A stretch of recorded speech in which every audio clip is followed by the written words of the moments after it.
मी राहुल शिंदे. आजच्या या सत्रातलं आपलं दुसरं लेक्चर. हे लेक्चर म्हणजे राष्ट्रीय उत्पन्न.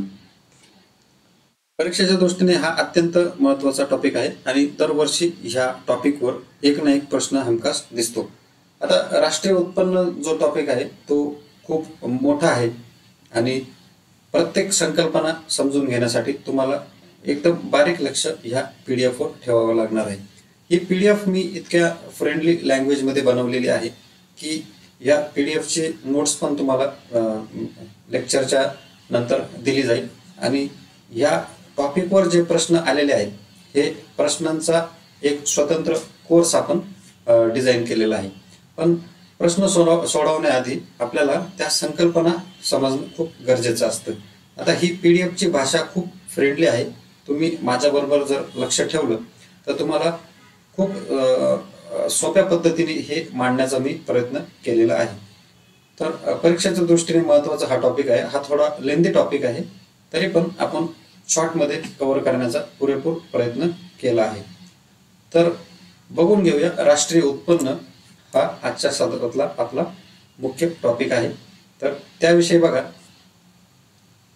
जसं एखाद्या कुटुंबाच्या उत्पन्नावरून त्या कुटुंबाची आर्थिक पत कळून येते तसंच राष्ट्रीय उत्पन्न काढता आलं तर राष्ट्राच्या अर्थव्यवस्थेचा अंदाज येतो. लक्षात आलं की आपलं कुटुंब आपण म्हणतो ना हे गरीब आहे श्रीमंत आहे, तर कशावरून कळतं की त्यांच्या साड्या पाहून, त्यांचे दागिने पाहून किंवा त्यांचे कपडे पाहून अशावरून ते त्यांचं उत्पन्न जास्त आहे का कमी हे ठरत नाही. लोक भासपण मारतात.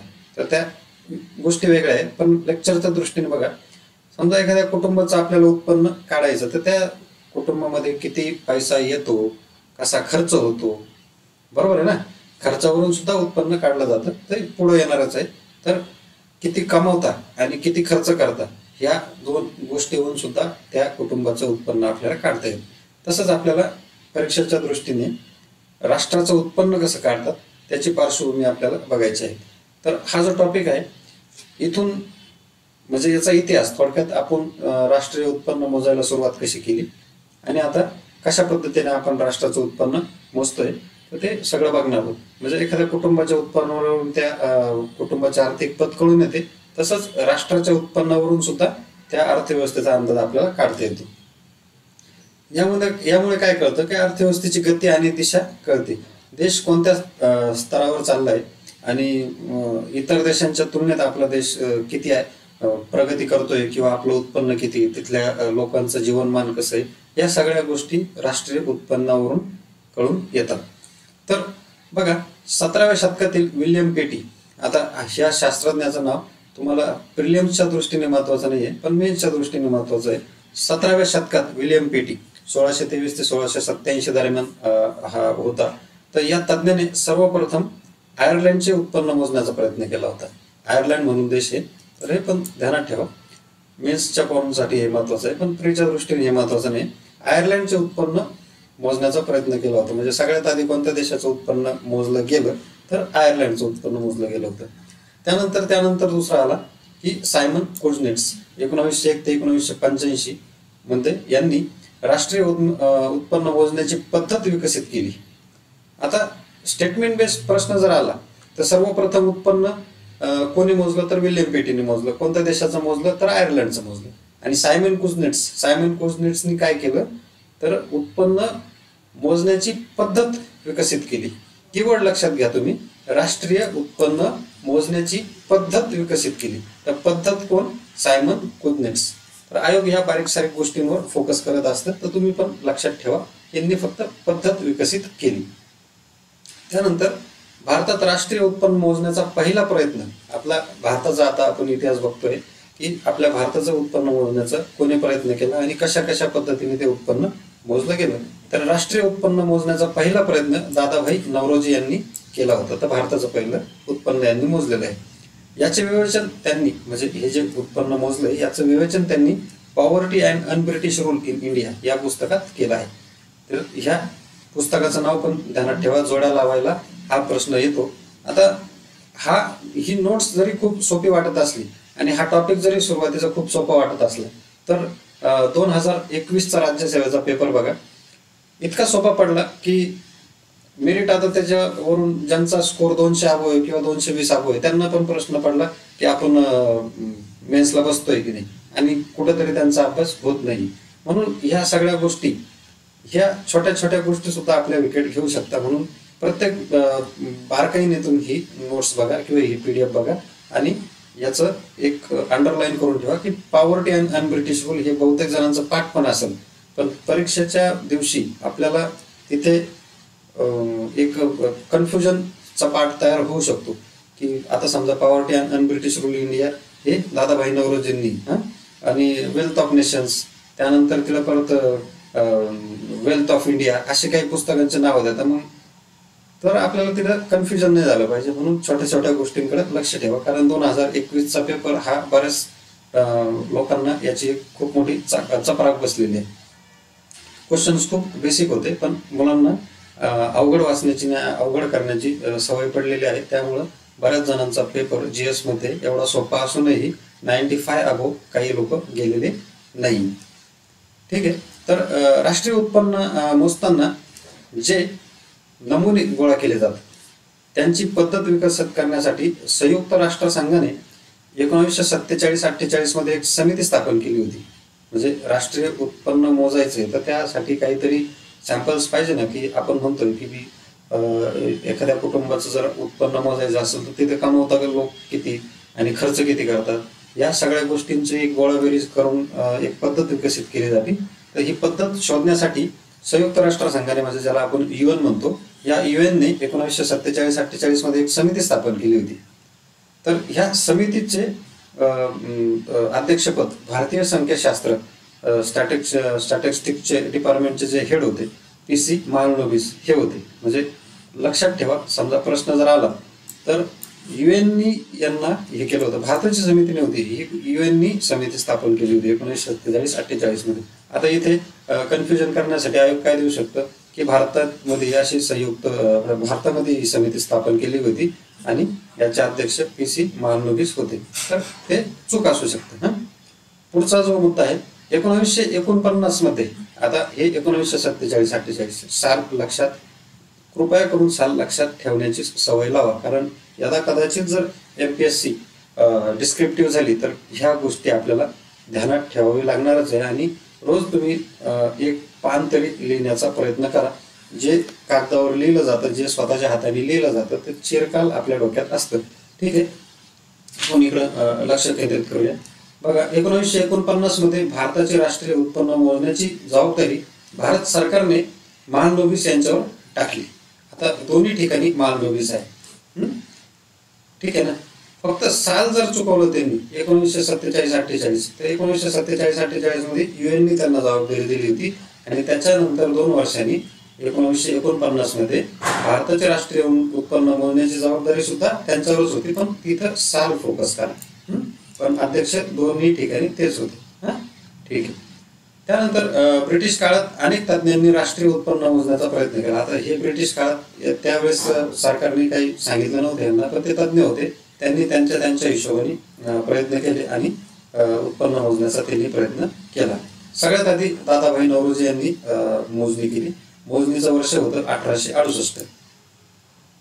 त्यानंतर राष्ट्रीय उत्पन्न हे कोटीमध्ये आहे. राष्ट्रीय उत्पन्न त्यांना 340 कोटी आढळलं. आणि दरडोई उत्पन्न म्हणजे प्रत्येक ह्या उत्पन्नाला आता पुढे फॉर्म्युले आहेच, ते फॉर्म्युले पण लक्षात ठेवणं गरजेचं आहे. तर ते राष्ट्रीय उत्पन्न कसं करतात तर ते फॉर्म्युले पुढे आहेच.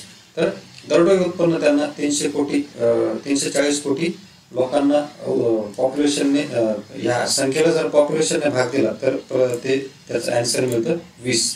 म्हणजे त्यावेळेस 20 रुपये हे एका भारतीयाचं उत्पन्न होतं. साल कोणतं होतं? 1868. म्हणजे 1857चा उठाव झाल्यानंतर दादाभाई नौरोजी यांनी हे उत्पन्न मोजण्याचा प्रयत्न केला होता. त्यानंतर दुसरा प्रयत्न केला होता वाडिया व जोशी यांनी प्रयत्न केला होता 1913-14 मध्ये. यांना राष्ट्रीय उत्पन्न 1067 कोटी आढळलं आणि त्याला लोकसंख्येने भाग दिला असता 44.30 रुपये एका भारतीयाचं उत्पन्न होतं. तर हे जोड्या लावायला येऊ शकतं, त्यामुळे तुम्ही गाफील राहू नका. हे आकडे एकदम तुम्ही नजरेसमोर ठेवा आणि त्याचा चार्ट तयार, हा जो चार्ट आहे हा घडी तुम्ही रिवाइज केला पाहिजे. त्यानंतर VKRV राव यांनी 1931-32 मध्ये राष्ट्रीय उत्पन्न मोजण्याचा प्रयत्न केला. तर त्यांना राष्ट्रीय उत्पन्न 1089 कोटी आढळलं आणि त्यावेळेस त्यांना राष्ट्रीय उत्पन्न 62 रुपये, प्रत्येक दरडोई उत्पन्न भारतीयाचं 62 रुपये एवढं आढळलं. त्यानंतर राष्ट्रीय उत्पन्न समिती, हे जे महानोबी ज्याचे अध्यक्ष होते, ज्यांच्यावर भारत सरकारने जबाबदारी टाकली होती उत्पन्न मोजण्याची, त्यांनी 1948-49 मध्ये राष्ट्रीय उत्पन्न मोजलं. त्यांना राष्ट्रीय उत्पन्न 8650 कोटी रुपये एवढं आढळलं आणि प्रत्येकी दरडोई उत्पन्न एका भारतीयाचं उत्पन्न 246.90 रुपये इतकं आढळलं होतं. त्यानंतर फिंडले शिरास यांनी 1911 मध्ये उत्पन्न मोजलं. त्यांना हा आकडा उपलब्ध झाला नाही आणि त्यांनी एक सांगितलं की 49 रुपये एका भारतीयाचं उत्पन्न आहे. तर असा पण प्रश्न येऊ शकतो की कोणी कोणी देशाचं उत्पन्न मोजण्याचा प्रयत्न केला, तर त्यामध्ये हे नाव सोडून अजून एखादं नाव घुसडलं जाईल आणि विचारलं जाईल का यापैकी कोणी उत्पन्न मोजले आणि यातून ऑड मॅन आउट करा. इथं समजा मॉन्टेक सिंग अहलुवालिया असं कोणाचं तरी नाव टाकलं जाईल, एक जुने लोक आणि एक नवीन लोक. म्हणजे परीक्षेच्या दृष्टीने आपल्याला एवढा पाठ तर माहीतच पाहिजे की ह्या लोकांनी राष्ट्रीय उत्पन्न मोजण्याचा प्रयत्न केला होता. ठीक, पुढचा टॉपिक. डॉक्टर VKRV राव यांनी प्रथम शास्त्रीय पद्धतीचा वापर केला. आता हे जेवढे लोक होते त्यांनी समजा त्यांच्या पद्धतीने हे जे उत्पन्न हे मोजण्याचा प्रयत्न केला, पण ज्याला काहीतरी शास्त्रीय आधार आहे, आपण म्हणतो ना की तू जो बोलतोय त्याला हे काय पुरावा काय, याची पद्धत काय, या कोणत्या पद्धतीने केलं, काहीतरी एक तू मेथड वापरली असेल तर ती मेथड वापरण्याचं काम म्हणजे प्रथम शास्त्रीय पद्धतीची जी गणना होती ती VKRV राव यांनी केली होती. आणि आयोगाचा कल हा प्रथम कोणी केलं, 50 वर्ष कशाला कंप्लीट झाली, प्रथम सदस्य कोण होते, प्रथम अध्यक्ष कोण होते, तर अशा पद्धतीचा प्रश्न विचारण्याचा कल आयोगाचा असतो. तर VKRV राव हे नाव ध्यानात ठेवा, यांनी प्रथम शास्त्रीय पद्धतीचा वापर केला होता. त्यानंतर स्वातंत्र्यानंतर भारत सरकारने ऑगस्ट 1949 मध्ये राष्ट्रीय उत्पन्न समिती वर उल्लेख आलेला आहे नॅशनल इन्कम कमिटीची स्थापना केली. प्रोफेसर PC महालनोबिस या समितीचे प्रमुख होते आणि इतर सदस्य त्यांच्यामध्ये डॉक्टर धनंजय गाडगीळ हे RBIचे गव्हर्नर सुद्धा होते. डॉक्टर VKRV राव या समितीचे सदस्य होते. हे अध्यक्ष आणि हे दोन त्यांचे सदस्य, हे लक्षात ठेवा. आणि साल 1949 साल लक्षात ठेवणं मस्ट आहे. या समितीने 1951 मध्ये पहिला आणि 1954 मध्ये अंतिम अहवाल सादर केला.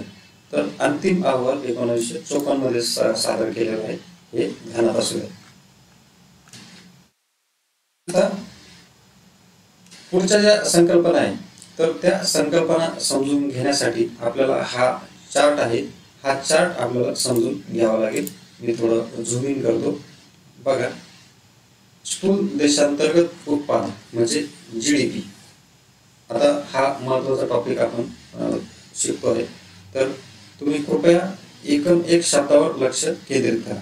आता राष्ट्रीय उत्पन्न मोजण्याची पद्धती शिकण्यासाठी आपल्याला आधी या वित्त प्रवाहाचं ही जी संकल्पना आहे ही समजून घ्यावी लागेल. भले मी अजून छोटा करतो आणि ही PDF तुम्ही जवळ असू द्या. आता बघा,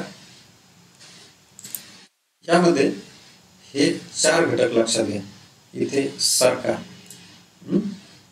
हा सरकार एक घटक, त्यानंतर सर्वसामान्य जनता, उद्योग संस्था आणि वित्तीय संस्था. आता ही सर्वसामान्य जनता, ठीक आहे, पत्रे वाटतात, ठीक आहे, इतकं समजायला हरकत नाही. हे 4 घटक लक्षात ठेवा. ह्या 4 घटकांभोवती हा सगळा चार्ट फिरतोय आणि हा पैशाचा जो फिरता आलेख आहे किंवा हे पैसे चलन जसं फिरतं त्यानुसार देशाचं उत्पन्न सुद्धा मोजता येतं.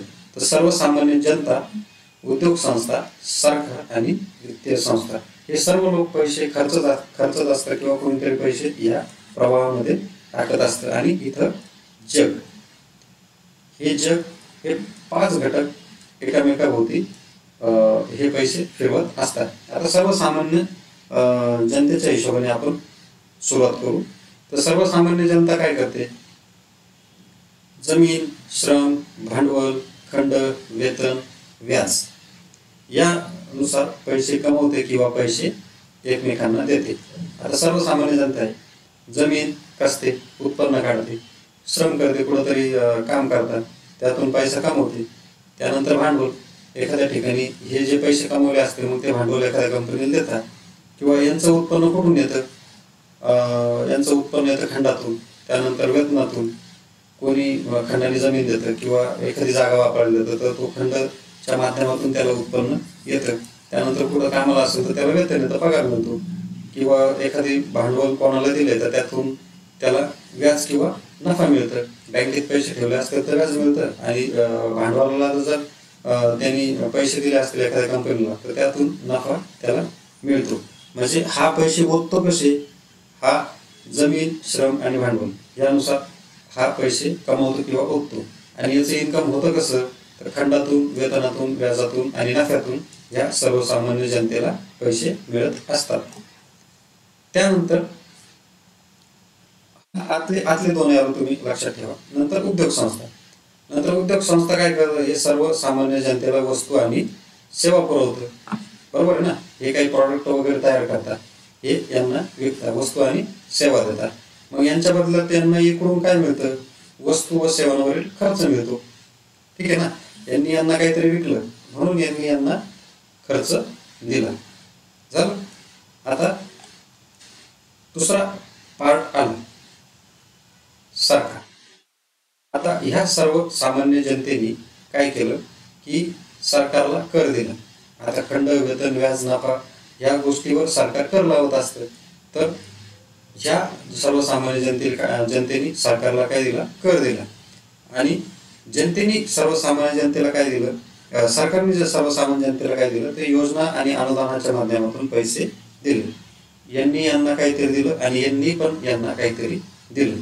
सर्वसामान्य जनतेने सरकारला या उद्योग संस्थांना खंड, वेतन, व्याज, नफ्याच्या दृष्टिकोनातून पैसे कमवले आणि बदल्यात यांना काय दिलं? श्रम, भांडवल आणि हे दिलं. तर हा एक सरकार आला. त्यानंतर उद्योग संस्थेला सरकारने काय दिलं? सरकारने यांना वस्तू व सेवांवरील खर्च आणि अनुदान दिले, यांना प्रोत्साहन दिलं. त्यानंतर यांनी बदल्यात काय दिलं? त्यांनी पण सरकारला कर दिला. हा वरचा चार्ट तुम्हाला समजून आला असेल. आता खालच्या बाबतीत वित्तीय संस्था. तर वित्तीय संस्थेने कसं उत्पन्न कमवलं किंवा यांना कसं दिलं? तर इथे बघा, सर्वसामान्य जनतेने इथून जो पैसा कमावला तो बचतीच्या स्वरूपात वित्तीय संस्थेकडे ठेवला. त्यानंतर उद्योग संस्थेने सुद्धा नफा जो कमावला किंवा जे आपले प्रॉडक्ट विकले त्याची बचत कुठे ठेवली? वित्तीय संस्थेमध्ये ठेवली. मग वित्तीय संस्थेने ह्या बदल्यात यांना काय दिलं? तर यांना उपभोग्य खर्च दिला किंवा यांना कर्ज दिलं. त्यानंतर उद्योग संस्थांना वित्तीय संस्थेने काय दिलं? म्हणजे ही बँक आहे आणि ह्या कंपन्या आहेत. तर कंपन्यांना बँकांनी काय दिलं? गुंतवणूक खर्च दिला. तुम्ही त्यांच्याकडे कर्ज मागितलं, त्यांनी कर्ज दिलं, तुम्ही त्यांचा धंदा वाढवला, कंपनी वाढवली. या सर्वसामान्य जनतेने काय दिलं? यांची बचत तिथे ठेवलं, त्यामुळे यांची कॅपॅसिटी वाढली. कॅपॅसिटी वाढल्यामुळं कोणी गरजू इथं कर्ज मागायला गेलं तर त्यांनी त्याला आपली गरज भागवण्यासाठी उपभोग्य खर्च स्वरूपात किंवा कर्ज स्वरूपात त्यांना मदत केली. एकंदरीत हे सगळं अर्थचक्र किंवा पैसा फिरतो. आणि ह्या सगळ्या एकंदरीत सरकारला आयात निर्यातीतून कर भेटतो. दुसऱ्या देशाने आपल्या देशात माल पाठवला त्याला आपण काय म्हणतो? आयात केली आपण. तर आयात केल्यावर सरकार त्यावर आयात कर लावतं. निर्यात केली एखाद्या आपल्या देशातून एखाद्या बाहेर देशात निर्यात जाते तर त्या निर्यातीच्या बदल्यात आपण एक्सपोर्ट टॅक्स वगैरे ह्या सगळ्या गोष्टी ज्या आहेत त्या सरकारला काहीतरी मिळतं. आणि उद्योग संस्था पण यांना पण ह्या आयात निर्यातीतून फायदा होतो. सर्वसामान्य जनतेला पण आयात निर्यातीतून फायदा होतो. अशा सगळ्या गोष्टींनी हा पैसा फिरतो. मला अशी आशा आहे की हा जो चक्र आहे हे चक्र तुम्हाला कळालं असेल. कोणीतरी काहीतरी देत आहे आणि कोणाला काहीतरी मिळत आहे. ह्या गोष्टीने हा सगळा पैसा अर्थव्यवस्थेमध्ये फिरला जातो. ठीक आहे. आता यांचा सहभाग कसा कसा होता तर हे मी उद्योग म्हणजे मांडण्याचा प्रयत्न केला आहे. हा चार्ट तर तुम्हाला समजला असेल. आता ह्या चार्टचंच विश्लेषण मी पुढे तुम्हाला सांगणार आहे. वित्त प्रवाहात सर्वसामान्य जनतेचा सहभाग. आता हा जो घटक आहे इथे सर्वसामान्य जनता, या सर्वसामान्य जनतेचं ह्या वित्त प्रवाहामध्ये या पैशाच्या चक्रामध्ये काय सहभाग आहे ते मग तुम्हाला मी सांगतो. वरील आकृतीमधील सर्वसामान्य जनतेचा सहभाग म्हणजे देशातील व्यक्ती समूह किंवा सहकारी उत्पादन संस्था म्हणजे एकल भागीदारी कंपनी किंवा सहकारी उत्पादन संस्था. सर्वसामान्य जनता, लोक, उद्योग संस्था किंवा हे दोन जे घटक आहे उद्योग संस्था आणि सर्वसामान्य जनता, या जमीन, श्रम, भांडवल पुरवतात. बदल्यात उद्योग संस्था सर्वसामान्य लोकांना काही मोबदला देतात. तो पुढील प्रमाणे देतात. कसा? खंड कशाच्या बदल्यात? जमिनीच्या बदल्यात. वेतन आणि पगार काम केल्याच्या बदल्यात देतात. आणि व्याज आणि नफा हा भांडवल गुंतवल्याच्या बदल्यात हा यांच्यामध्ये व्यवहार चालतो. कोणामध्ये? सर्वसामान्य जनते आणि उद्योग संस्थे यांच्यामध्ये हा व्यवहार केला जातो. आणि हा व्यवहार कशात गणला जातो? पहिल्या लेक्चरमध्ये आपण सांगितलेलं. तर तो सूक्ष्म अर्थव्यवस्थेमध्ये म्हणजे मायक्रो इकॉनॉमिक्समध्ये हा व्यवहार गणला जातो. तुम्हाला जर मागचं लेक्चर कळालं असेल तर अपेक्षा आहे असे जे प्रश्न आहे इथून पुढे तुम्हाला सहज उलगडत जातील. खंडाच्या बदल्यात, खंड कशाच्या बदल्यात मिळतो? जमिनीच्या बदल्यात. वेतन कशाच्या बदल्यात मिळते? काम केल्याच्या बदल्यात. आणि व्याज किंवा नफा कशाच्या बदल्यात मिळतो? तर भांडवल गुंतवण्याच्या बदल्यात आपल्याला हे सर्व मिळतं. त्यानंतर पुढचा टॉपिक आहे बघा, वित्त प्रवाहात उद्योग संस्थांचा सहभाग. आता उद्योग संस्था सर्वसामान्य लोकांना रोजच्या वापरातल्या वस्तू व सेवा देतात. आपल्याला साबण लागते, टूथब्रश लागतो, टूथपेस्ट लागते, टॉवेल लागतो, कपडे लागतात, सॉक्स लागतात. तर ह्या सगळ्या गोष्टी सर्वसामान्य जनतेला कोण पुरवतं? उद्योग संस्था पुरवतात. त्याच्या बदल्यात कुटुंब संस्था किंवा सर्वसामान्य लोक उद्योगवाल्यांना वस्तू व सेवांचे पैसे अथवा खर्च देतात. साहजिक आहे. त्यानंतर वित्त प्रवाहात वित्तीय संस्थांचा सहभाग म्हणजे बँकांचा सहभाग. ह्या अर्थचक्रामध्ये बँकांचा सहभाग आपण आता समजून घेणार आहोत. सर्वसामान्य जनता, कुटुंबे आणि उद्योग संस्था, फर्म्स बँकांमध्ये बचती ठेवतात. म्हणजे आपण जे काही वरच्या याच्यातून कमवलं आहे ते आपण इथं बँकांमध्ये ठेवणार आहे. त्या बदल्यात बँका वित्तीय संस्था कुटुंबांना उपभोग्य कर्ज देतात. म्हणजे बँका आपल्याला जनतेला कर्ज वगैरे देत असतात. तसेच वित्तीय संस्था उद्योग संस्थांना कर्ज, गुंतवणूक खर्च पुरवतात. कंपनी वाढवायची, गेले बँकेत, आम्हाला प्लांट लावायचा आहे ना, त्यांना कर्ज दिलं, कंपनी वाढली. ठीक. वित्त प्रवाहात सरकारचा खर्च. आता सरकारचा काय रोल आहे तर ते आपण बघूया. सर्वसामान्य जनता शासनाला कर देतात. आपण सरकारला टॅक्स देतो, बाकी आपलं काही देणं नसतं. एवढा आपला व्यवहार तिथं सरकारबरोबर चालतो.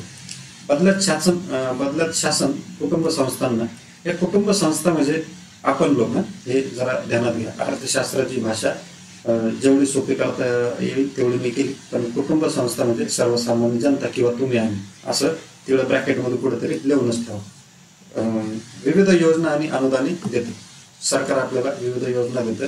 ट्रॅक्टर घ्यायचं आहे किंवा खतं वगैरे घ्यायची तर त्यावर सबसिडी, अनुदान आपल्याला शासनाकडून मिळतं. उद्योग संस्था शासनाला कर देतात. कंपन्या पण शासनाला कर देतात.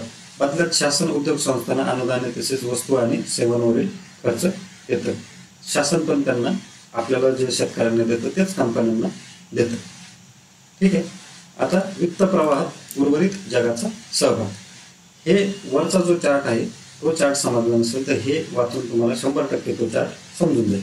आता उर्वरित जगाचा म्हणजे जे इतर जग आहे ना, इम्पोर्ट एक्सपोर्ट जो आपण लिहिलं होतं ते उर्वरित जगाचा कसा सहभाग आहे ते बघा. सामान्य लोक किंवा कुटुंब संस्था परदेशातून आयात किंवा निर्यात करतात. तसेच उद्योग संस्था वस्तू व सेवांची निर्यात करतात, बदल्यात पैसे मिळवतात. तसेच काही वेळा त्या परकीय गुंतवणुकीची आयात करतात. तर परकीय गुंतवणूकही करतात. म्हणजे जे कंपनी रिलायन्स घ्या, रिलायन्सनी भारतात नफा कमावला. आता त्यांना परदेशात एखादी कंपनी उभारायची तर ते परदेशात गुंतवणूक नाही नेतात. किंवा परदेशातल्या लोकांना असं वाटलं आपल्याला रिलायन्समध्ये गुंतवणूक करायची तर ते लोक पैशाच्या स्वरूपात, शेअर्सच्या स्वरूपात रिलायन्समध्ये गुंतवणूक करू शकतात. त्यामुळं आपल्या देशाचं उत्पन्न वाढतं. देशाला कर मिळतो आणि आपली अर्थव्यवस्था प्रगत होत जाते. शासन आणि बँका देखील भांडवल आयात किंवा निर्यात करतात. आता शासन सुद्धा एकमेकाची मदत घेतं. एखाद्या गरीब देशाला शासन, आपण आता कोरोनामध्ये आपण नेपाळ सारखे देश, आफ्रिका सारखे देश यांना आपण कोरोनाचे वॅक्सिन्स वगैरे पाठवले, तर बदल्यात त्यांनी पण आपल्याला काहीतरी पाठवलं. अडचणीच्या काळात त्यांनी पण आपल्याला मदत केलेली आहे. तर आपण पण त्यांची काही गरज भागवली तर ते पण आपली काहीतरी गरज भागवतात. म्हणजे वित्त प्रवाह ह्या 5 घटकांमधून खुली किंवा मिश्र अर्थव्यवस्था असल्यास वाहत असते. आता बघा, ही जी संकल्पना आहे, आता पहिल्या लेक्चरमधूनच, पहिलं लेक्चर ज्यांनी बघितलं नसेल तर कृपया ते पहिलं लेक्चर बघून घ्या. हे 5 घटक, ते 5 घटक कोणते? सरकार, कुटुंब संस्था, उद्योग संस्था, वित्तीय संस्था म्हणजे बँका आणि उर्वरित जग, हे 5 घटक झाले. हे 5 घटक एकमेकांमध्ये व्यवहार केव्हा करू शकतात रे? तर ते घटक फक्त खुली किंवा मिश्र अर्थव्यवस्था असली तरच हे व्यवहार शक्य होतात. परंतु अर्थव्यवस्था जर बंदित असेल तर मात्र फक्त 4 घटकांमधूनच हा व्यवहार होतो. इथं उर्वरित जगाशी त्यांचा संबंध नसतो. त्यांच्या बँका, त्यांचे लोक, त्यांच्यामध्येच जे काही आपल्यामध्ये जे शहाणी मंडळी असतील आपल्याला ते सामील करून घेत नाही. त्यांच्यामध्येच सगळं चालतं. काही खाऊ वगैरे खायचं असेल तर त्यांच्या ग्रुपमध्येच चालतं. पण जे खुले मनाचे असतात किंवा मिश्र मनाचे असतात ते इतरांना सामील करून घेत असतात. चला, जोगसापट आपल्याला उदाहरण समजून घ्यायचं असतं म्हणून आपल्याला अशी काहीतरी उदाहरणं द्यावं लागतं. ठीक आहे, अशा आहे, मला ते तुम्हाला समजलं असेल. आणि 5वा प्रवाह आयात किंवा निर्यात हा बंदिस्त अर्थव्यवस्थेत नसतो. आता सरळ प्रश्न मी तुम्हाला विचारतो, बंदिस्त अर्थव्यवस्थेमध्ये कोणता पर्याय नसतो? तर हा तुम्ही एक क्वेश्चनच तयार करून घ्या. आयात किंवा निर्यात हा पर्याय, 5वा पर्याय हा बंदिस्त अर्थव्यवस्थेमध्ये नसतो. तर ह्या PDF नुसार तुम्ही पास होण्याची शक्यता केव्हा वाढते माहिती का? जेव्हा तुम्ही प्रत्येक सेंटेन्सवर किंवा प्रत्येक घटकावर शंकेच्या नजरेने किंवा प्रश्नाच्या नजरेने जेव्हा बघतात ना, त्यावेळेस तुम्हाला प्रश्न पडला पाहिजे की हा याच्यावर प्रश्न येऊ शकतो. आपण स्वतः बी काहीतरी प्रश्न तयार केले पाहिजे आणि सोडवले पाहिजे. सगळंच स्पून फिडिंग जर असतं तर जेवढं फास्ट वाचाल किंवा जेवढं फास्ट लेक्चर तुम्ही बघाल तेवढं फास्ट तुमच्या डोक्यातून निघून पण जाईल आणि वेळेवर तुम्हाला मामा होता का काका होता हे आठवणार नाही. त्यामुळं स्लो करा, पण चिरकाल टिकतं आणि शाश्वत असतं. ठीक आहे. त्यानंतर आता हे जे वरचं जे आपण अर्थचक्र बघितलं तर त्याचं मायक्रो इकॉनॉमिक मॉडेल आणि मॅक्रो इकॉनॉमिक मॉडेल, आता पहिल्या लेक्चरशीच याचा संबंध आहे. आता हा जो वरचं जो चक्र आहे तर ते मी तुम्हाला सांगितलं आपल्यामधले व्यवहार मायक्रो इकॉनॉमिक्समध्ये गणले जातात आणि व्यापक स्तरावरील म्हणजे शासनाचे जे व्यवहार आहेत ते मॅक्रो इकॉनॉमिक मॉडेलमध्ये गणले जातात. तर सुरुवातीला आपण बघूया वित्त प्रवाहाचे सूक्ष्म अर्थशास्त्रीय प्रतिमान, micro economic model of money flow. आता वरील वित्त प्रवाहातील सामान्य जनता, लोक व उद्योग संस्था हे 2 घटक उचलून सूक्ष्म अर्थशास्त्रीय प्रतिमान विचारात घेऊ. म्हणजे मी तुम्हाला आता बघितलं, ज्याला समजलं नसेल त्यांनी परत थोडं बॅक जा आणि बघा की सामान्य जनता आणि लोकांमधले आपले जे एकमेकातले व्यवहार असतात ते मायक्रो इकॉनॉमिक्समध्ये गणले जातात. आता ढोबळमाने सूक्ष्म अर्थशास्त्र प्रतिमान हा शब्द जिथे लागतो तिथे हे समजून घ्यायचं की हा व्यवहार स्थानिक पातळीवरचा आहे. बघा, म्हणजे मी किती दक्षता घेतली आहे की ब्रॅकेटमध्ये सुद्धा तुम्हाला हे लिहून दिलं नाही आणि एकदम चौकातल्या भाषेत. आता मी ज्या मास्तरकडे शिकायला होता तो हा शब्द वारंवार वापरायचा की चौकातल्या भाषेत. तर मी पण इथं वापरतो की चौकातल्या भाषेस मी तुम्हाला एकदम ब्रॅकेट करून दिलेलं आहे का तुम्हाला रिकॉल व्हावं की ढोबळमानाने सूक्ष्म अर्थशास्त्रीय प्रतिमान हा शब्द जिथे जिथे लागतो तिथे हे समजून घ्यायचं की हा व्यवहार स्थानिक पातळीवरचा आहे. यात सरकार व्यवस्था नाही, सरकारचे कर नाही. ठीक आहे. आता उदाहरणासहित संकल्पना. आता बघा, उत्पन्न पद्धत. आता आपल्याला राष्ट्रीय उत्पन्न मोजायचं तर खऱ्या अर्थाने आता इथून आपल्या टॉपिकला सुरुवात झाली. वर हे फक्त पार्श्वभूमी होती, हे तुम्हाला सगळं समजावं म्हणून ही वरची पार्श्वभूमी होती. तर आता बघा, उदाहरणासहित संकल्पना. उत्पन्न पद्धत, इन्कम मेथड. अक्षय, आता अक्षय एक नाव घेतलेलं आहे मी. सामान्य जनता आहे, सामान्य जनतेसाठी आपण कोणाला घेतलं? अक्षय. अक्षय यांनी लिबर्टी कंपनी आता लिबर्टी कंपनी म्हणजे कोण? उद्योग संस्था. आलं लक्षात? आता बऱ्याचशा जणांना ही संकल्पना समजली असेल. आता अक्षयने लिबर्टी कंपनीकडून चपलेचा जोड विकत घेतो असे समजूया. अक्षयने लिबर्टी कंपनीकडून चपलेचा जोड विकत घेतला. अक्षय लिबर्टी कंपनीकडून 20 रुपयांना चप्पल जोड विकत घेतो. किती रुपयांना? 20 रुपयांना. जर या अर्थव्यवस्थेत एवढाच व्यवहार झाला असेल असे समजले तर या अर्थव्यवस्थेचं उत्पन्न म्हणजे लिबर्टी कंपनीने कमवलेलं उत्पन्न ते किती? 20 रुपये. म्हणजे हा फक्त एकच व्यवहार झाला असेल तर त्या देशाचा खर्चानुसार आणि उत्पन्नानुसार किती उत्पन्न झालं? 20 रुपये. याला म्हणतात उत्पन्न पद्धतीचे राष्ट्रीय अर्थव्यवस्थेचे मापन. आता उत्पादन पद्धत ही काय पद्धत झाली? उत्पन्न पद्धत. उत्पन्न म्हणजे कोणी? उत्पन्न हे कंपनीने कमवलं. Income method. अक्षयने काय केला? खर्च केला. इथं अक्षयला विचारत नाही घ्यायचं, इथं कोणाला विचारत घ्यायचं? लिबर्टीला विचारत घ्यायचं. का? त्या लिबर्टीने उत्पन्न कमवलं. ठीक. आता याच्या पद्धतीने अर्थव्यवस्थेचं मापन केलं म्हणजे उत्पन्न पद्धतीने केलं तर त्याला काय म्हणतात? त्याला म्हणतात उत्पन्न पद्धत. Income method. आता दुसऱ्या पद्धतीने आपल्याला उत्पन्न मोजायचं आहे त्याला उत्पादन पद्धत. काय? Product method. ठीक आहे. आता लिबर्टी कंपनीने चपलेचा जोड बनवला. हे काय झालं? त्या कंपनीचं प्रॉडक्ट झालं. उत्पन्न पण त्याच कंपनीचं झालं. आता अक्षयने चप्पल विकत घेऊन काही उत्पन्न कमवलं का नाही? उत्पन्न कोणी कमवलं? कंपनीने कमवलं. तर कंपनीचं उत्पन्न आणि कंपनीचं उत्पादन म्हणजे प्रॉडक्ट ह्या दोनही संकल्पना ह्या कंपनीशीच निगडीत आहे. अक्षयशी निगडीत संकल्पना येणार आहे ती पुढं येईल. आता उत्पादन पद्धत म्हणजे प्रॉडक्ट मेथड. लिबर्टी कंपनीने चपलेचा जोड बनवला. हा जोड लिबर्टी कंपनीचे उत्पादन आहे, प्रॉडक्ट आहे. राष्ट्रीय अर्थव्यवस्थेचे मापन जर उत्पादन मोजून होत असेल तर त्याला म्हणतात उत्पादन पद्धत. लक्षात आलं? ठीक. आता मला अक्षयचा रोल आला. खर्च पद्धत, एक्सपेंडिचर पद्धत. आता अक्षयने केलेला खर्च म्हणजे 20 रुपये. आता हा चपलेचा जोड त्याने 20 रुपयाला विकत गेला म्हणजे हा खर्च कोणाचा झाला? अक्षयचा झाला.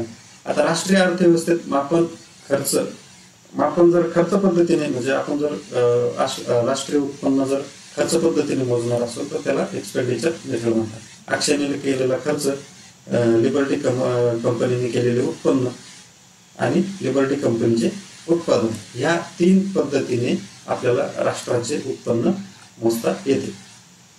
बघितलं? म्हणजे राष्ट्रीय उत्पन्न मोजण्याच्या 3 पद्धती आहेत. कशा? उत्पन्न पद्धत इन्कम मेथड, उत्पादन पद्धत प्रॉडक्ट मेथड आणि खर्च पद्धत एक्सपेंडिचर मेथड. मी तर म्हणतो आपल्या MPSC वाल्यांचं जर उत्पन्न मोजायचं असेल तर खर्च पद्धतीनेच मोजलं पाहिजे.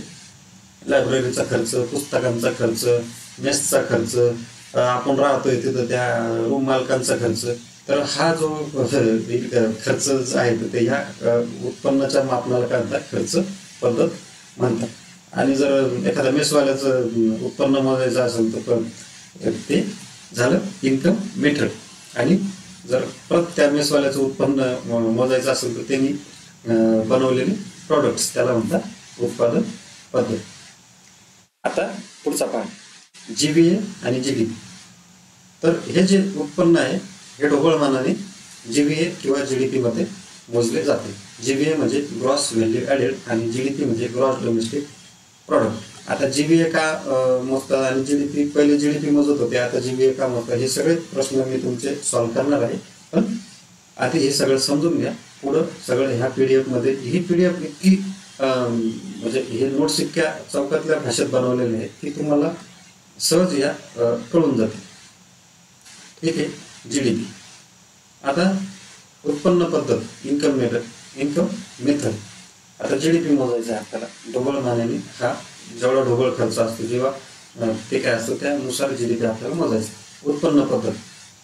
आता उत्पन्न खालील पद्धतीने कमावता येते. उत्पन्न भाड्याने कमावता येते, जे रेंट, जे आपल्याला एखाद्या गोष्टीतून. आता इथं आपण MPSC करतो म्हणून MPSCचेच उदाहरणं घडी आपण घेऊया. आता एखादा मालक आहे, इथे तुम्ही 4-5 जण त्या रूम मध्ये असतात तर त्या रूम मध्ये राहण्याचं भाडं तुम्ही त्या मालकाला देतात. म्हणजे त्या मालकाने उत्पन्न कसं कमवलं, जे भाडं आलं त्यानुसार त्याने ते उत्पन्न कमवलं. तर आपल्याला पुढं उदाहरणांमध्ये हे शब्द वापरायचे, म्हणून भाडे रेंट आर, रेंटसाठी काय आर हा शब्द आपल्याला वापरायचा आहे. त्यानंतर वेतन.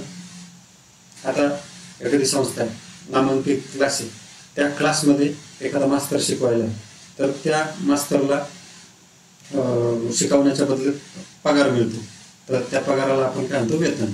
वेतन वेजेस, आणि त्यासाठी एक अध्याक्षर घेतलेले ते म्हणजे डब्ल्यू. वेजेससाठी डब्ल्यू, पगारासाठी डब्ल्यू. व्याज. आता व्याज कशाने मिळतं. आता एखादा आता MPSCचं उदाहरण घेऊन या. बँक आपण इथं साईडला ठेवू. एखाद्या मुलाला घरून पैसे आले नाही, ठीक आहे, पण त्याला हे तर द्यायचं आहे, रेंट द्यायचं आहे, त्याला मेसवाल्याचे पैसे द्यायचे, त्याला लायब्ररीवाल्याचे पैसे द्यायचे, तर त्यांनी एखाद्या मित्राकडून 10,000 रुपये उसने घेतले, आणि त्यांनी त्या मित्राने त्याला 10,000 दिले, पण बदल्यात त्यांनी काय केलं, मी तुला 10 देतो पण तू मला 15 दिवसांनी तुझे पैसे आल्यावर मला 11 द्यायचे. तर हे वरचे 1,000 रुपये जो तो एक्स्ट्रा मागतोय, तर हे त्या रकमेचं झालेलं व्याज. मग तुमच्या मित्राने व्याज कशातून कमवलं, तर ह्या तुमच्या दोघांच्या याच्यामधून उत्पन्न कमवलं, ते व्याजाच्या स्वरूपात कमवलं. तर व्याज म्हणजे इंटरेस्ट. इंटरेस्टसाठी आपण अध्याक्षर काय घेतले आहे, ठीक आहे. नफा. आता एखादी लायब्ररी, त्या लायब्ररीवाल्यांनी समजा लायब्ररी घेतली 25,000 रुपये रेंटवर, ठीक आहे.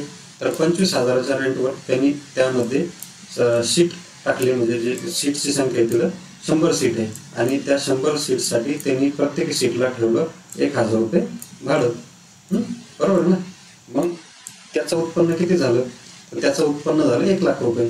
त्यातून त्याचं खर्च काय काय, न्यूजपेपरचा खर्च, वायफायचा खर्च, वॉटर प्युरिफायरचा खर्च, कॉर्डिनेटरचा खर्च, तो सगळा खर्च वजा जातात, त्याला महिन्याकाठी 20,000 रुपये समजा शिल्लक राहील, तर तो त्याचा झाला नफा.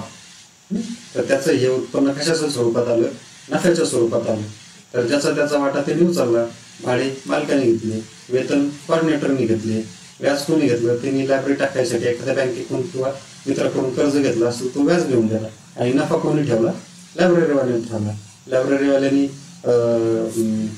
लॉकडाऊन काळामध्ये फटका पण सहन केला, पण तो फटका त्यांनी स्वतःने सहन केला, ठीक आहे. चला, ठीक, हे चांगल्या पद्धतीने तुम्हाला समजलं असेलच, ठीक आहे.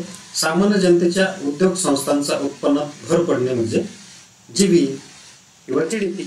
जीबीए का मोजताय, जीडीपी का, जीबीएच्या जागी जीडीपीच्या जागी जीबीए का आला, हे आपण पुढे समजून घेणार जाऊ, पण तुर्तास आता जीडीपी लक्षात घ्या. तर जीडीपी म्हणजे RWIP म्हणजे रेंट, वेजेस, इंटरेस्ट आणि प्रॉफिट, या सगळ्या गोष्टींचं मापन म्हणून, किंवा कमवलेल्या उत्पन्नाची अशी सुद्धा मांडणी करता येते. वेतन, कॉम्पन्सेशन ऑफ एम्प्लॉईज, त्याला CE म्हणतात. संघटित क्षेत्रातील संस्थांचे चालन, ऑपरेटिंग सरप्लस म्हणजे नफा. वैस, असंघटित क्षेत्रातील उत्पादकांचे एकत्रित उत्पन्न म्हणजे निश्चित इन्कम. म्हणून जीडीपी अशा पद्धतीने सुद्धा मोजता येतो. या दोनही आकडे, हे दोनही फॉर्म्युले एकच आहे. RWIP आणि ESI, हे सगळं दोन्ही पण एकच आहे. म्हणजेच राष्ट्रीय उत्पन्न म्हणजे एका आर्थिक वर्षात देशांतर्गत संस्थांनी कमावलेले उत्पन्न होय. ही जीडीपीची व्याख्या झाली. जीडीपीची व्याख्या काय आहे, राष्ट्रीय उत्पन्न म्हणजे एका आर्थिक वर्षात देशांतर्गत संस्थांनी कमावलेले उत्पन्न होय. आता व्याख्येची फोड करून आपण समजून सांगण्याचा मी तुम्हाला प्रयत्न करतो. व्याख्येची फोड करूया. एका आर्थिक वर्षात म्हणजे हे शब्द राष्ट्रीय उत्पन्न मोजण्याचा कालावधी दर्शवतात. एका आर्थिक वर्षात दरवर्षी हे उत्पन्न मोजलं जातं, म्हणून एका आर्थिक वर्षात हे शब्द राष्ट्रीय उत्पन्न मोजण्याचा कालावधी दर्शवतात. त्यानंतर देशांतर्गत हा दुसरा कीवर्ड आहे. देशाच्या भौगोलिक सीमेच्या, आता हा समजा आपला भारत आहे. आता ह्या भारतामध्ये जेवढ्या ही भौगोलिक सीमा झाली, ह्या भारताच्या भौगोलिक सीमेच्या आत जेवढं काही उत्पादन होईल, समजा बाहेरची कंपनी कोणती BMW जर ह्या भारतात काही बनवत असेल, तर ते उत्पन्न इथं गणलं जातं.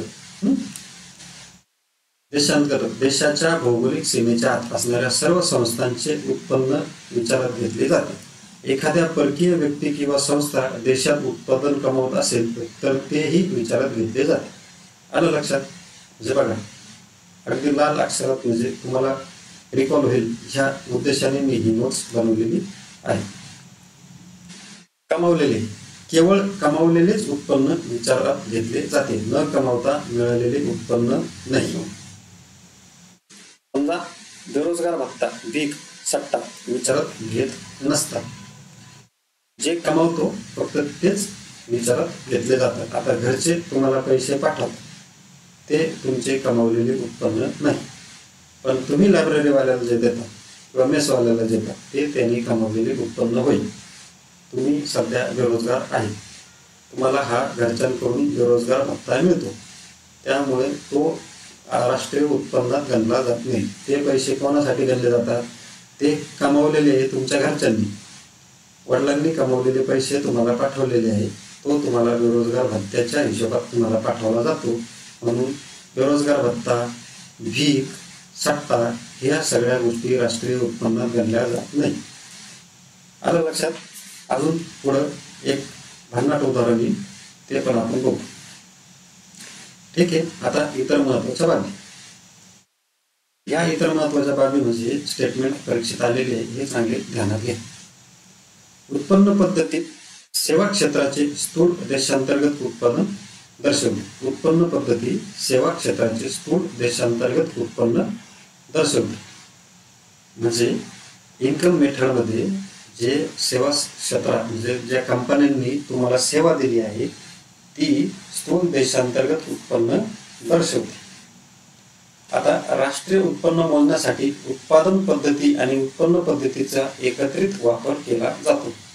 CSO तर्फे दोन्ही पद्धतींचा वापर केला जातो। आता सेंट्रल स्टॅटिस्टिकल ऑफिस जे आहे, तर राष्ट्रीय उत्पन्न मोजण्यासाठी उत्पादन पद्धती आणि उत्पन्न पद्धतीचा एकत्रित वापर केला जातो, हे ध्यानात ठेवायचं। आता उत्पादन पद्धत, प्रॉडक्ट मेथड।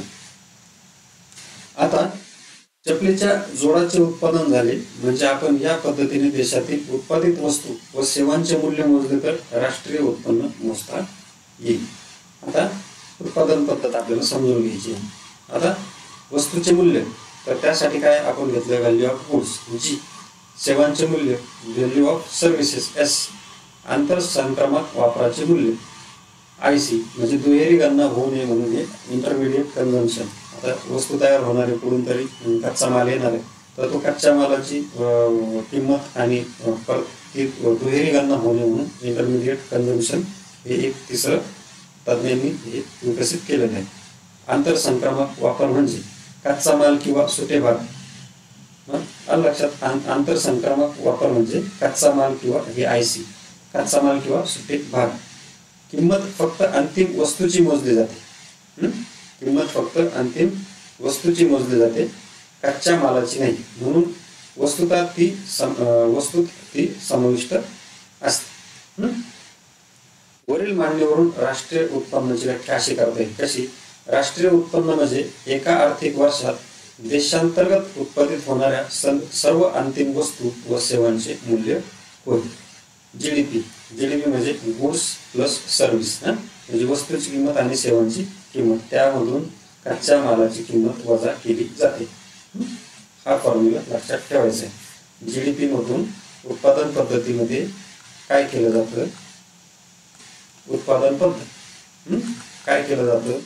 उत्पादन पद्धतीमध्ये G प्लस S ची बेरीज होते आणि IC ची इंटरमिडिएट कन्झम्पशन जे आहे ते त्यातून वजा केलं जातं। आता इतर महत्वाच्या बाबी, उत्पादन पद्धतीच्या बाबतीत हे स्टेटमेंट परीक्षेला आलेले होते। उत्पादन पद्धत ही प्रॉडक्ट मेथड प्रॉडक्ट मेथड, उत्पादन पद्धत ही वस्तू व सेवांचे मूल्य मोजले जाते। उत्पादन पद्धत ही मूल्यवान पद्धतीशी संबंधित आहे।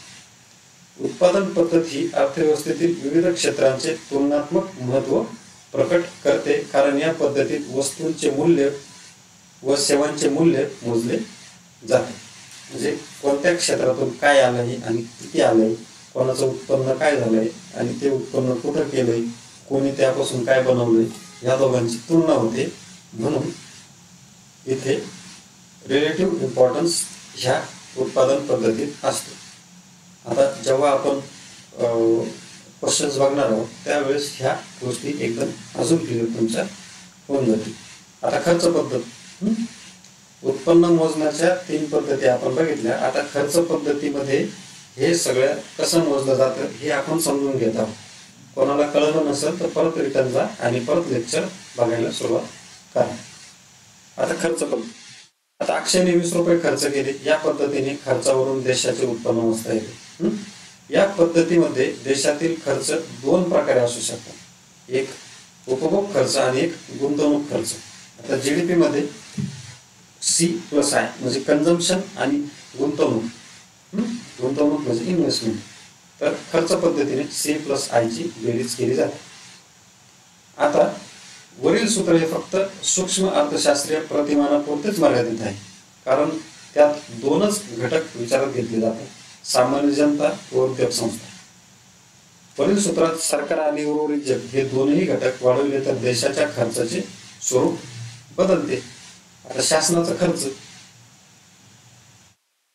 आता 5वा घटक आपण उर्वरित जग हा तिथे घेत आहोत. आता शासनाचा खर्च कसा कसा होतो तर तो पण आपल्याला वजा करायचा आहे. जसं आपल्याला वडील पैसे पाठवून तर आपण अजून बेरोजगार आहोत, तो आपल्याला बेरोजगारी भत्त्याच्या स्वरूपात मिळाला तर ते पण आपल्याला वजावर, म्हणजे तो आपण धरतीने ना राष्ट्रीय उत्पन्नामध्ये, त्यानुसार गव्हर्नमेंटचा जो खर्च आहे तो पण याच्यामध्ये जो मदत म्हणून दिलेला असतो कंपनींना किंवा सर्वसामान्य जनतेला, तो पण राष्ट्रीय उत्पन्नात गणतीने ही त्रुटी निघून जावा म्हणून ह्या सगळे फॉर्म्युले विकसित केलेले आहे. आता बघा, शासनाचा खर्च, बाहेरच्या देशातील लोकांनी आपल्या देशातील वस्तू व सेवा खरेदी करण्यासाठी केलेला उपभोग खर्च. आता बाहेरच्या लोकांनी आपल्या देशातल्या वस्तू खरेदी केल्या तर केव्हा खरेदी करतील, जेव्हा आपण एक्सपोर्ट करतो, त्या देशांनी आयात केली, आपण एक्सपोर्ट केलेल्या वस्तू ते लोक खरेदी करतात. आपल्या देशातील लोकांनी बाहेरच्या देशातील वस्तू व सेवा खरेदी करण्यासाठी केलेला उपभोग खर्च त्याला म्हणतो इम्पोर्ट. आपण जर त्यांच्या वस्तू खरेदी केल्या तर त्याला आपण इम्पोर्ट म्हणतो. मग आपले पैसे पुढे गेले, बाहेरच्या देशात गेले, म्हणून आपले पैसे बाहेर गेले म्हणून ते वजा करायचे, किंवा बाहेरच्या देशातले पैसे आपल्या देशात आले म्हणून ते अधिक करायचे, ते मोजतात आणि आपला खर्च वजा करतात. ठीक आहे ना. तर आपल्या देशातील लोकांनी बाहेरच्या देशातील वस्तू व सेवा खरेदी करण्यासाठी केलेला उपभोग खर्च म्हणजे इम्पोर्ट. आता जीडीपी मध्ये C+I+G, त्यामधून जर एक्सपोर्ट केला असेल तर X - M. M कशासाठी, M आयातीसाठी. एक्सपोर्ट हा प्लस आणि M हा मायनस. ज्याचं मॅथ चांगला असेल त्याला हे सगळं समजून जाईल. वरील सूत्रावरून राष्ट्रीय उत्पन्नाची व्याख्या. वरील सूत्रावरून राष्ट्रीय उत्पन्न म्हणजे एका आर्थिक वर्षात देशांतर्गत कुटुंब संस्थांनी किंवा सामान्य जनतेचे उद्योग संस्थांनी व सरकारने केलेला खर्च आणि निव्वळ निर्यात शुल्क होय. राष्ट्रीय उत्पन्न म्हणजे काय, एका आर्थिक वर्षात देशांतर्गत कुटुंब संस्थांनी किंवा सामान्य जनतेचे उद्योग संस्थांनी व सरकारने केलेला खर्च आणि निव्वळ निर्यात शुल्क होय. हे झालं राष्ट्रीय उत्पन्न. आता या संबंधित इतर महत्वाच्या बाबी, वरील 3ही पद्धतींपैकी खर्च पद्धत एक्सपेंडिचर मेथड ही उर्वरित जगाचा प्रभाव दर्शवित असल्यामुळे खर्च पद्धतीने मोजलेले उत्पन्न तुलनेने त्रुटी विरहित असते. आता सरळ जर प्रश्न आला कोणते उत्पन्नानुसार देशाचे उत्पन्न त्रुटी विरहित असते तर ते कोणते, एक्सपेंडिचर मेथड खर्च पद्धतीने काढलेले उत्पन्न हे त्रुटी विरहित असते. स्टेटमेंट नुसार तुम्ही व्यवस्थित अभ्यास करा. आता उत्पादन पद्धतीत वस्तू आणि सेवांची निव्वळ वृद्धी, उत्पादन पद्धती वस्तू आणि सेवांची निव्वळ वृद्धी दर्शवते. CSO तर्फे राष्ट्रीय उत्पन्न मोजण्यासाठी उत्पादन पद्धती आणि उत्पन्न पद्धतीचा एकत्रित वापर केला जातो. 1949च्या राष्ट्रीय उत्पन्न समितीने राष्ट्रीय उत्पन्न मोजण्यासाठी निव्वळ उत्पादन पद्धत आणि निव्वळ उत्पन्न पद्धत सुचवली. त्यांनी खर्च पद्धत सुचवली नव्हती. हे तुम्ही कृपया लक्षात घ्या. भारतात राष्ट्रीय उत्पन्न मोजण्याचा कालखंड हा 1 एप्रिल ते 31 मार्च मानला जातो. हे स्टेटमेंट परीक्षात येऊन गेलेले आहे. इतर महत्वाच्या बाबींमधले जे स्टेटमेंट आहे, इथून इतर महत्वाच्या बाबी, हे जे स्टेटमेंट आहे हे परीक्षात येऊन गेलेले स्टेटमेंट आहे. त्यामुळे जे परीक्षात आलेलं आहे ते आपल्याला तर पाठच पाहिजे. आता जीडीपी व जीबीए मधील फरक हा बऱ्याच जणांना प्रश्न पडला होता. जीडीपी व जीबीए मधील फरक काय आहे तो आपण आता पुढच्या लेक्चरमध्ये समजून घेऊया. कारण जर लेक्चर खूपच लॉंग होत गेलं तर ते कंटाळवाणं वाटते. आणि हा इकॉनॉमिक्स सारखा जो विषय आहे तो पण कंटाळवानाच नवीन मुलांना वाटतो. त्यात जसं जसं तुम्ही वाचत जा त्यानुसार तुम्हाला इंटरेस्ट वाढत जाईल. त्यामुळे हा जो पार्ट आहे हा पुढच्या लेक्चरमध्ये आपण घेऊया. तोपर्यंत धन्यवाद.